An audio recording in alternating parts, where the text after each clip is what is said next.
कक्षा 9 के लिए आज मैं तुम लोगों को नया रास्ता का 12वें अध्याय बताने जा रही हूँ। इसको लाइन बाय लाइन बुक से बता रही हूँ ताकि तुम लोगों को दिक्कतें ना हो। 12वें अध्याय में जैसे कि 11वें अध्याय के अंत में तुम लोगों को बताया गया है कि मीनू जो है अपने पिता की तबीयत जब ठीक होने लगती है, उसके पिता के तबीयत में कुछ सुधार होने लगता है तो वह अपने माँ पिता से आज्ञा लेकर वह फिर वापस अपने हॉस्टल चली जाती है। वह अपने मन में सोचती है कि यदि उसका इतना अभी यह पढ़ाई नहीं होता तो वह अपने पिता की सेवा कुछ दिन और रहकर भी घर पर कर सकती थी, लेकिन उसे अपने करियर को संभालना था, इसलिए वह वापस अपने हॉस्टल जा रही होती है। अब 12वें अध्याय में बताया गया है कि मायाराम जी के घर में शादी की तैयारियां धूमधाम से चल रही होती है। अमित की शादी होने में सिर्फ 1 महीना ही रह गया होता है, इसलिए जेवर कपड़ा सब कुछ अभी भी बनवाना होता है। कितने कार्ड छपवाए जाएंगे, किन किन को बुलाना होगा, जिन्हें बुलाया जाएगा उन सबको क्या क्या देना होगा, सभी बातें निश्चित की जा रही होती है। मायाराम जी अपनी पत्नी से विवाह के प्रत्येक कार्य में सलाह लेते हैं। वे उनसे एक एक बात पूछकर वे काम कर रहे होते हैं। मायाराम जी ने अपनी पत्नी से कहते हैं कि अमित की माँ, यह बताओ शादी के बाद प्रीति भोज करना है कि नहीं। उनकी पत्नी उत्तर देती है, वैसे हमारे यहाँ शादी के बाद तो दावत होती नहीं है, पहले ही मढ़े पर सब बिरादरी वालों और जान पहचान वालों को खाना खिला दिया जाता है। परंतु तुम यह तो सोचो, उसके पिता अमित के पिता फिर कहते हैं, परंतु तुम यह तो सोचो कि आजकल शादी के बाद ही दावत दी जाती है। यदि हम लोग प्रीति भोज नहीं कर देंगे तो दुनिया वाले क्या कहेंगे, फिर बड़े घर की लड़की आ रही है, दावत नहीं देंगे तो सब लोग बातें बनाएंगे। तो ठीक है, दावत बाद में ही हो जाएगी और आप अमित से भी सलाह कर ले, वह क्या चाहता है। उनकी पत्नी कहती है, अमित तो शादी के बारे में कुछ बता ही नहीं रहा है, बस इतना ही कह देता है कि जैसा आप उचित समझे वैसा ही कर ले, मैं तो कुछ जानता ही नहीं हूँ इस बारे में। तो दावत शादी के अगले दिन ही हो जाएगी, पर यह बताओ कि बहू के लिए जेवर कपड़ा क्या क्या खरीदना है। देखो अमित की माँ, मायाराम जी ने उनकी बात का उत्तर देते हुए कहा, 2 सेठ और 4 कंगन सोने के चढ़ा देंगे। यहाँ पर एक शब्द मढ़े दिया गया है। मढ़े का अर्थ होता है मंडप, जो कि शादी के लिए तैयार किया जाता है। तो यह एक रीति रिवाज होता है कि शादी के पहले ही मंडप की तैयारियां शुरू हो जाती है, और जब उस मंडप की तैयारियां होती है तो उसी समय उनका कहना है, अमित की माँ का कहना है कि वहां पर वो लोग भोजन करा देते हैं। लेकिन दोनों लोग तय करते हैं कि शादी के बाद ही प्रीति भोज किया जाएगा। उनकी पत्नी को इतना जेवर कम सा लगता है, इसलिए एकदम बोल पड़ी, बस इतने ही गहने चढ़ाओगे? एक अकेला ही तो बेटा है, इकलौती बहू के लिए इतना जेवर कम है। हमारे समय में 1-1, 2-2 किलो सोना चढ़ाया जाता था। तभी मायाराम जी गुस्से में बोल पड़ते हैं, 1 किलो सोना चढ़ाने की बात करती हो? 1 किलो सोने के जेवर पता है कितने रुपयों के आएंगे? कम से कम 2.5 लाख रुपयों के। कहाँ से आएगा इतना पैसा? उनकी पत्नी 2.5 लाख रुपए का नाम सुनकर चौंकती है और बोलती है, कितनी महंगाई बढ़ गई है आजकल, बताओ पैसे की कोई कीमत ही नहीं रह गई है। कुछ देर बाद सोचकर वह बोलती है, अच्छा तुम एक काम करो, जितना तुम खरीद सकते हो उतना खरीद लो, कुछ सोना मैं अपने पास से दे दूंगी, उससे सरिता के लिए नए फैशन के जेवर बनवा देना। तुम अपना सोना दोगी चढ़ाने के लिए? नहीं नहीं, अपने बुढ़ापे के लिए रखो अपना सोना, मायाराम जी ने उन्हें समझाते हुए कहते हैं।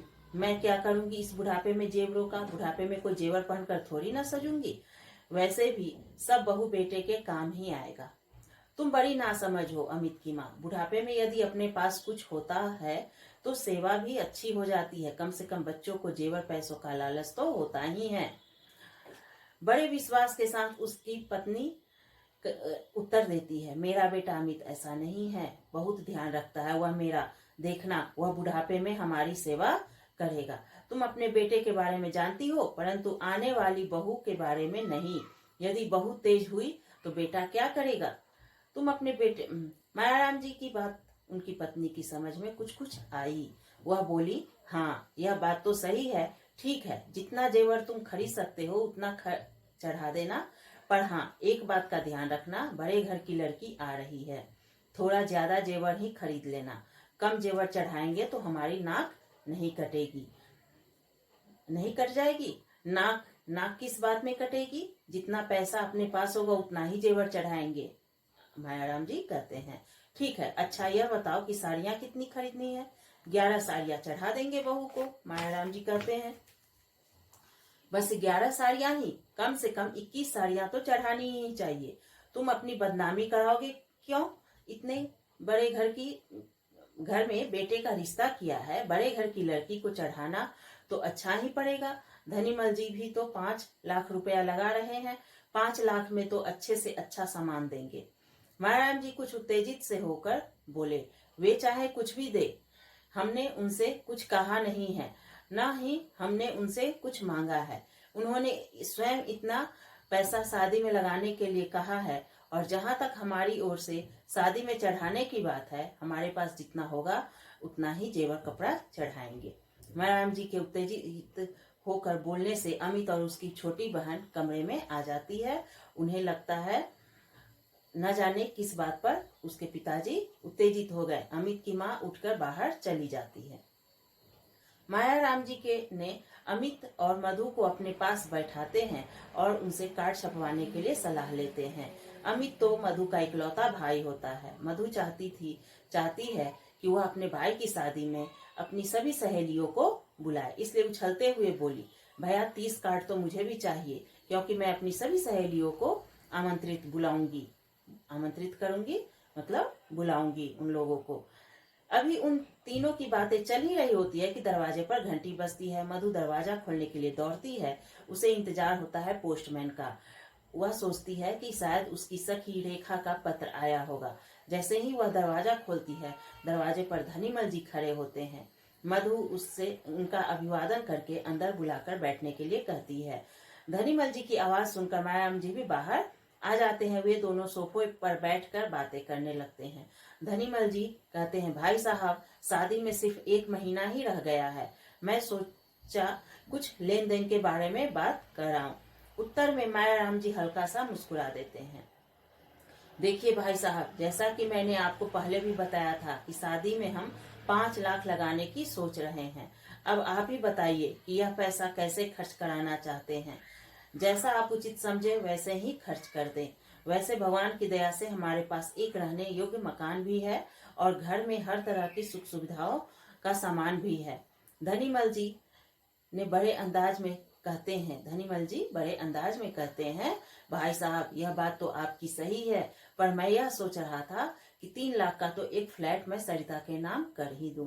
फ्लैट का नाम सुनकर मायाराम जी चौंक पड़ते हैं। और फ्लैट का क्या करना है? वे बोलते हैं, अच्छा खासा मकान है हमारा, कमरे भी कई हैं, कोई परेशानी वाली बात नहीं है। पर भाई साहब, आजकल के बच्चे तो अलग रहकर ही अपनी गृहस्थी बसाना चाहते हैं। यह बात सुनकर मायाराम जी को क्रोध आ जाता है। वे गुस्से में बोलते हैं, तो क्या आप यह बात चाहते हैं कि अमित आपके फ्लैट में जाकर अपनी गृहस्थी बसाएगा? क्या हमने इसी दिन के लिए उसे पाल कर बड़ा किया है? आप तो नाराज हो गए। धनीमल जी कुछ संभल कर कहते हैं, बात ऐसी है, मैंने अपनी दोनों बड़ी बेटियों को भी एक एक फ्लैट शादी में दिया था। इससे उन्हें शादी के बाद गृहस्थी बसाने में कोई दिक्कतें नहीं आई, किसी प्रकार का समस्या का सामना नहीं करना पड़ा। मैं चाह रहा था कि सरिता को भी एक फ्लैट दे दूं। फ्लैट की बात मायाराम जी के दिल में जा चुकता है। उन्हें यह आभास होने लगता है कि यह सब धनीमल जी की चाल है और वे शादी के बाद अमित को उनसे अलग कर देंगे। यह बात ध्यान में रखते हुए मायाराम जी उनसे पूछते हैं, क्या सरिता हमारे साथ रहना पसंद करेगी? धनीमल जी बड़े विश्वास के साथ उत्तर देते हैं, हाँ हाँ, क्यों नहीं, पर आप तो जानते ही हैं, सरिता ने कभी अपने हाथ से एक गिलास पानी लेकर भी नहीं पिया है। पर शादी के बाद थोड़ा बहुत काम तो करना ही पड़ेगा। मायाराम जी बोलते हैं, हाँ सो तो है, परंतु सरिता छोटी बेटी होने के कारण बहुत ज्यादा लाड प्यार में पली है। धनीमल जी कहते हैं। मायाराम जी कुछ उत्तेजित हो उठते हैं और कम लाड प्यार में तो वे कहते हैं, कम लाड प्यार में तो हमारा अमित बेटा भी नहीं पला है। अमित हमारा इकलौता बेटा है, उसकी हर सुख सुविधा का ध्यान हमने रखा है। धनीमल जी बात पलटते हुए कहते हैं, भाई साहब, आप ये रुपए किस तरह से खर्च कराना चाहते हैं? रुपए, ईश्वर की दया से पैसे की कोई कमी नहीं है हमारे पास। पिछले साल की तो अमित पिछले साल ही तो अमित की फैक्ट्री लगवाई है। बस हमें एक सुशील बहू चाहिए जो घर में सबके साथ प्रेम से रह सके। लगता है भाई साहब, अब धनीमल जी कहते, लगता है भाई साहब आप मेरी बात से नाराज हो गए हैं। मैंने किसी बुरे विचार से कोई बात नहीं कही है। ठीक है, इस समय मैं चलता हूँ, आप विचार कर लीजिएगा कि इतना रुपए किस तरह से खर्च करना है। मैं कल आकर आपसे पूछ लूंगा। पर हाँ, एक बात ध्यान रखिएगा, मुझे 3 लाख का एक फ्लैट तो देना ही है। बाकी 2 लाख कैसे खर्च कराना है वह आप सोच ले। यह कहकर धनीमल जी सोफे से उठकर खड़े होकर अपने कार में की ओर चल देते हैं। धनीमल जी की बातों ने मायाराम जी के मस्तिष्क पर ऐसा प्रभाव छोड़ते हैं कि उनका सिर चकरा जाता है। इस समय वे ऐसे दोराहे पर खड़े होते हैं कि उन्हें समझ में नहीं आ रहा होता है कि वे किस रास्ते पर चले। मायाराम जी की पत्नी उन्हें परेशान देखकर समझ जाती है कि धनीमल जी कोई ऐसी बात कह गए हैं जिसके कारण उनके पति इतने परेशानी में हैं। धनीमल जी की कहीं एक एक बात मायाराम जी के मस्तिष्क में घूमने लगता है। तभी उनकी पत्नी वहां आकर बैठती है और उनकी परेशानी का कारण पूछती है। वे उदास होकर बताते हैं, धनीमल जी 3 लाख का एक फ्लैट अपनी बेटी को देना चाहते हैं। कह रहे थे कि आजकल के बच्चे को तो अलग रहकर ही गृहस्थी बसाना चाहते हैं। यह बात सुनकर उनकी पत्नी भी उत्तेजित हो जाती है और गुस्से में बोलती है, यह सब बात करने की हिम्मत कैसे हुई उनकी? क्या वह हमारे बेटे को हमसे अलग करना चाहते हैं? उनके स्वयं कोई बेटा नहीं है तो वह क्या जाने कि बेटे से अलग होने का दुख क्या होता है। अपने माता पिता को उत्तेजित स्वर में बोलते सुनकर अमित कमरे के अंदर प्रवेश करता है। अमित को देखकर मायाराम जी कहते हैं, बेटे अमित, सुना तुमने? धनीमल जी अपनी बेटी के नाम एक फ्लैट दे रहे हैं। वे कहते हैं कि आजकल के बच्चे अलग रहकर गृहस्थी बसाना नहीं चाहते हैं, अलग रहकर ही गृहस्थी बसाना चाहते हैं। आपने क्या जवाब दिया उनकी इस बात का? अमित क्रोध स्वर में कहा। जवाब? मैंने कोई जवाब नहीं दिया। वह चाहते हैं कि मैं अपने बेटे को उनकी बेटी के हाथों बेच दूं। यह कहते कहते मायाराम जी कुछ अधिक उत्तेजित हो जाते हैं। बेटा अमित, और वे अमित को कहते हैं, अब इस बात का फैसला तुम्हारे हाथ में ही है। जैसा तुम उचित समझो वैसा करो, अभी कुछ बिगड़ा नहीं है। यह कहकर मायाराम जी कमरे से बाहर चले जाते हैं। अमित के हृदय में तूफान उठ रहा होता है, ऐसा तूफान जिसकी कोई ऊंचाई उसे नजर नहीं आती है। वह बालकनी में इधर से उधर घूमता रहता है। उसके हृदय में अनेक विचार घूमने लगते हैं। आज उसे अधिकार होता है कि वह अपनी जिंदगी का फैसला स्वयं कर सके। इतना बड़ा फैसला आज उसे स्वयं करना होता है। तो यह 12वें अध्याय में इतना तक है। बस अब अगले क्लास में 13वें अध्याय में। धन्यवाद।